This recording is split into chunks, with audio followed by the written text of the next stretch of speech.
அதுல அந்த பாட்டில் அடிச்சு கைய கமல் சார் உதறிக்கிற சீன்ல தான் wow these guys are serious அப்படின்னு தோணுச்சு ஃபர்ஸ்ட் டைம் பார்த்த போது. இவென்ச்சுவலி நான் அந்த இயக்குனருடைய ரசிகரா மாறி ஒரு 4-5 படம் அப்படியே பார்த்துட்டு வந்த போது கூட ரோஜா காலேஜ்ல படிக்கும்போது பார்த்தேன். It just blue my mind. அன்னைக்கு தான் I spend my night thinking சினிமால ஒர்க் பண்ணக்கூடாது, இவர்கிட்ட அசிஸ்டன்ட் டைரக்டரா சேரக்கூடாதுன்னு. என்னோட க்ளோஸ் ஃப்ரெண்ட் ஒருத்தாங்க கார்த்திக்னு பேரு.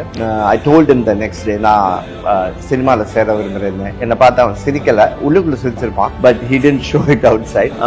So that kind of turned into one serious idea eventually. GRE எழுதி US போய் படிக்க போறவங்க போது நான் ஃபிலிம் ஸ்டடிஸ் படிக்கலாம்னு சொல்லி. நீங்க வந்து ரைட்டரா ஒர்க் பண்ணிருக்கீங்க, பல மாதிரி மணி சாரோட கொலாபரேட் பண்ணிருக்கீங்க. Assistant director was great fun. particularly அலைப்பாய்தே. I still think அந்த ஒரு வருஷம் நாங்க அந்த படம் எடுத்த காலகட்டம் ரியலி லைஃப்ல ஹாப்பியஸ்ட் டைம் நினைக்கிறேன். ஏன்னா நிறைய வேலை இருந்தது, நிறைய பொறுப்புகள் இருந்தது. அண்ட் எவ்ரி டே நம்ம லிமிட்டை தாண்டி ஏதோ செய்யறோங்கிற ஒரு பயம் இருந்தது. அதுக்கப்புறம் அந்த சாட்டிஸ்ஃபேக்ஷன் வந்தது. அலைப்பாய்தே வாஸ் ரியல் பிளஷர்.